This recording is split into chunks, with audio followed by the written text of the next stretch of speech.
La réglementation environnementale au Mexique, eh bien, c'est une histoire en pleine ébullition. Ce qui était un ensemble de règles un peu dispersées est en train de devenir une vraie stratégie nationale unifiée. Alors voyons d'un peu plus près comment ce grand puzzle est en train de s'assembler. Allez, on commence avec un chiffre assez surprenant. Tenez-vous bien, en 2023, le Mexique s'est classé 10e au monde pour les nouveaux projets de construction verte certifiés LEED. C'est une sacrée performance. Mais concrètement, qu'est-ce que ça veut dire? Forcément, ce superclassement soulève une question essentielle.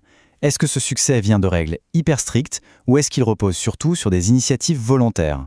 La réponse est un peu plus compliquée qu'il n'y paraît et elle révèle une approche assez unique de la part du Mexique. Pour y voir plus clair, voici notre feuille de route. On va d'abord observer le puzzle actuel, puis on va zoomer sur les codes de construction qui sont donc volontaires avant de passer aux normes pour les produits qui, elles, sont obligatoires. Après ça, on verra la nouvelle loi qui vient tout changer et on finira sur la stratégie nationale qui en découle. Donc, pour l'instant, la réglementation verte au Mexique ressemble vraiment à un puzzle. C'est un mélange d'approches très différentes, avec des pièces qui, franchement, ne s'emboîtent pas toujours parfaitement. D'un côté, des normes volontaires, de l'autre, des règles très strictes. Alors, penchons-nous sur la première grosse pièce de ce puzzle, les codes pour les bâtiments. Dans ce secteur, on trouve une véritable mosaïque de normes. Et la plupart reposent sur un principe, le volontariat. On voit bien cette diversité quand on regarde les certifications qui existent. Il y a la fameuse norme internationale LEED, bien sûr, mais on a aussi des programmes très locaux, comme le PCES à Mexico, ou même une norme nationale, la NMX. Ce large choix a d'ailleurs encouragé des centaines de projets à se lancer.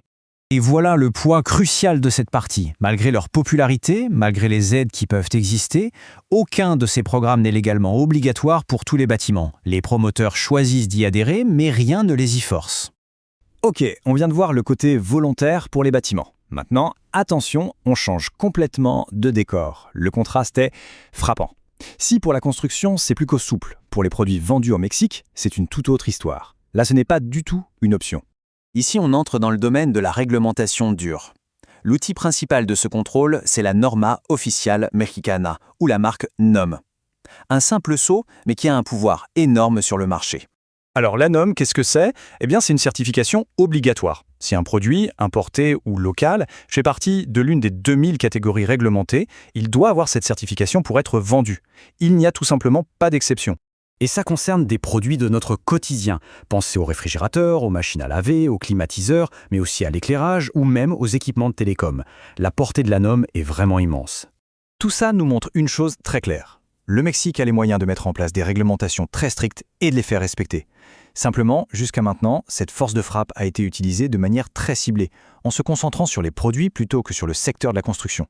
Mais voilà, ce système à deux vitesses est sur le point d'être complètement chamboulé.